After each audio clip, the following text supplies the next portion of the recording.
നമസ്കാരം.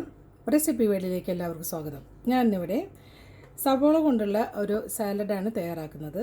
അത് നമുക്ക് എങ്ങനെയാണ് തയ്യാറാക്കുന്നത് നോക്കാം. ആദ്യം തന്നെ നമുക്ക് വേണ്ടത് എന്താണെന്ന് വെച്ചാൽ ഈ സവോള കട്ട് ചെയ്യണം. ചെറുതായിട്ട് കട്ട് ചെയ്യണം. നമ്മൾ ചിക്കൻ കറിക്കൊക്കെ കട്ട് ചെയ്യുന്ന പോലെയാണ് ഇത് ചെയ്യേണ്ടത്. ഈ വൈറ്റ് പാർട്ട് ഇതിൽ പെടാതെ നോക്കണം. അപ്പോൾ നമുക്കിത് കട്ട് ചെയ്തിട്ട് വരാം. ഒനിയൻ ഇവിടെ കട്ട് ചെയ്തിട്ടുണ്ട്. അത്യാവശ്യം നല്ല വലിപ്പം കണ്ടോ. തീരെ നൈസായിട്ടല്ല ഞാൻ കട്ട് ചെയ്തിട്ടുള്ളത്. ഇത്തിരി കട്ടിയിൽ തന്നെയാണ് ഇത് കട്ട് ചെയ്തിട്ടുള്ളത്. നൈസായിട്ട് കട്ട് ചെയ്തത് അത്ര ടേസ്റ്റായിട്ട് നമുക്ക് തോന്നില്ല. അപ്പോൾ ഞാനിത് വലിയ പാത്രത്തിൽ ഇട്ടത് എന്താണെന്ന് വെച്ചാൽ ഇത് കുറച്ച് നമുക്ക് തിരുമ്മി ചേർക്കാനുള്ളതാണ്. അതുകൊണ്ടാണ് കുറച്ച് വലിയ പാത്രത്തിൽ ഞാൻ എടുത്തിട്ടുള്ളത്. ഇതിലേക്ക് നമുക്ക് ചേർക്കാൻ ആദ്യം തന്നെ നമുക്ക് ഉപ്പ് ചേർക്കാം.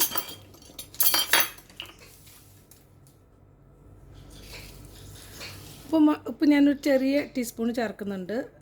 നമുക്ക് ആവശ്യമുള്ള ചേർത്താൽ ഇത് ചെറിയ സ്പൂണാണ്, അതുകൊണ്ടാണ് ഞാൻ ഒരു 3/4 ടീസ്പൂൺ ചേർത്തിട്ടുണ്ട്. ഇനി വേണമെന്നുണ്ടെങ്കിൽ നമുക്ക് ചേർക്കാം. കൂടുതൽ ഇട്ട് പോയാൽ ബുദ്ധിമുട്ടാവും, പിന്നെ നമുക്കൊന്നും ചെയ്യാൻ പറ്റില്ല. പിന്നെ നമുക്ക് ചെയ്യേണ്ടത് എന്താണെന്ന് വെച്ചാൽ പച്ചമുളക് ഞാനിവിടെ എടുത്തിട്ടുണ്ട്. നിങ്ങളുടെ എരിവിനനുസരിച്ച് ചേർക്കാം. അത് നല്ല എരിവുള്ള പച്ചമുളകാണ്, അപ്പോൾ അതുകൊണ്ട് ഞാൻ ഒരെണ്ണം ഞാനിവിടെ എടുക്കുന്നുള്ളൂ. ഞെട്ടെല്ലാം കളഞ്ഞിട്ട് നമുക്കിത് നടുവ് കട്ട് ചെയ്തിട്ടിടാം.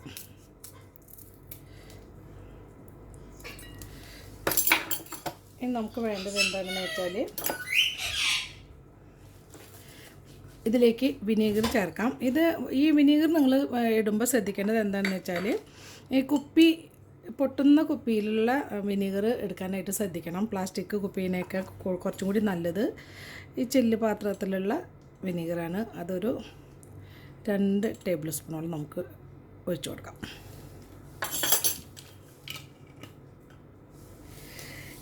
ഇതാണ് നമുക്ക് അത്യാവശ്യം വേണ്ട കാര്യം. ഇത് നന്നായി തിരുമ്മി ചേർക്കണം. അതിനുശേഷം നമുക്ക് ലാസ്റ്റ് ചേർക്കേണ്ടത് വെളിച്ചെണ്ണയാണ്. അപ്പോൾ നമുക്കിത് നന്നായിട്ട് കൈ വെച്ചിട്ട് തന്നെ നന്നായി ഞരടി ചേർക്കാം. ഈ പച്ചമുളകൊക്കെ നമുക്കിതിൻ്റെ അരിയെല്ലാം ഇതിലിട്ട് എരിവിനനുസരിച്ച് നന്നായി തിരുമ്മിയിട്ട് ഇതിൽ ചേർക്കാം. ഇതൊരു സവോള ഉള്ളത് കൊണ്ട് ഒരെണ്ണം മതിയാവും നമുക്ക് പച്ചമുളക്. ഇനിയിപ്പോൾ കൂടുതൽ എരിവ് വേണമെന്നുള്ളവർക്ക് കൂടുതൽ ചേർക്കാം. പക്ഷേ കുട്ടികളൊക്കെ കഴിക്കുന്നവരാണെങ്കിൽ ഒരു പച്ചമുളക് ചേർത്താൽ മതിയാവും. അത് എരിവൊക്കെ നിങ്ങളുടെ അനുസരിച്ച് ചേർക്കാവുന്നേ ഉള്ളൂ. നന്നായി തിരുമ്മി ചേർത്തതിന് ശേഷം ഇതെല്ലാം ഇങ്ങനെ വിട്ട് വരണം. ഇതിൽ കണ്ടോ വൈറ്റ് പാർട്സ് ഒന്നും ഇതിലില്ല, അത് കളയണം. അതല്ലെങ്കിൽ കയ്പ്പ് ടേസ്റ്റ് എടുക്കും. ഇനി നമുക്ക് ചേർക്കേണ്ടത് എന്താണെന്ന് വെച്ചാൽ ഇതിലേക്ക് കുറച്ച് വെളിച്ചെണ്ണ ചേർത്ത് കൊടുക്കാം. 1 ടീസ്പൂണ് വെളിച്ചെണ്ണയാണ് ഇതിൽ ചേർത്ത് കൊടുത്തിട്ടുള്ളത്. കട്ടിയായിട്ടിരിക്കുകയാണ്. അപ്പോൾ നമുക്കിത് ചേർത്ത് കൊടുക്കാം. വെളിച്ചെണ്ണ ചേർത്തതിന് ശേഷം കൂടുതൽ തിരുമ്പേണ്ട ആവശ്യമൊന്നുമില്ല. അപ്പോൾ നമ്മുടെ ഒനിയൻ അച്ചാർ, വൈറ്റ് അച്ചാർ റെഡി ആയി കഴിഞ്ഞു, അല്ലെങ്കിൽ സാലഡ് റെഡി ആയി കഴിഞ്ഞു. അപ്പോൾ നമുക്ക് ഈ സമയത്തൊന്ന് നോക്കാം, ഉപ്പൊക്കെ നോക്കാം. ഭയങ്കര ടേസ്റ്റാണിത്.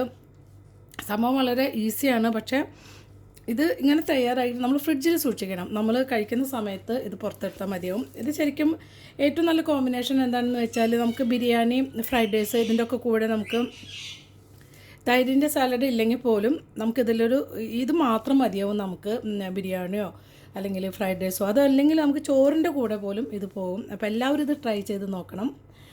അടുത്ത നല്ലൊരു റെസിപ്പി ആയിട്ട് എത്തുന്നത് വരെ താങ്ക് യു.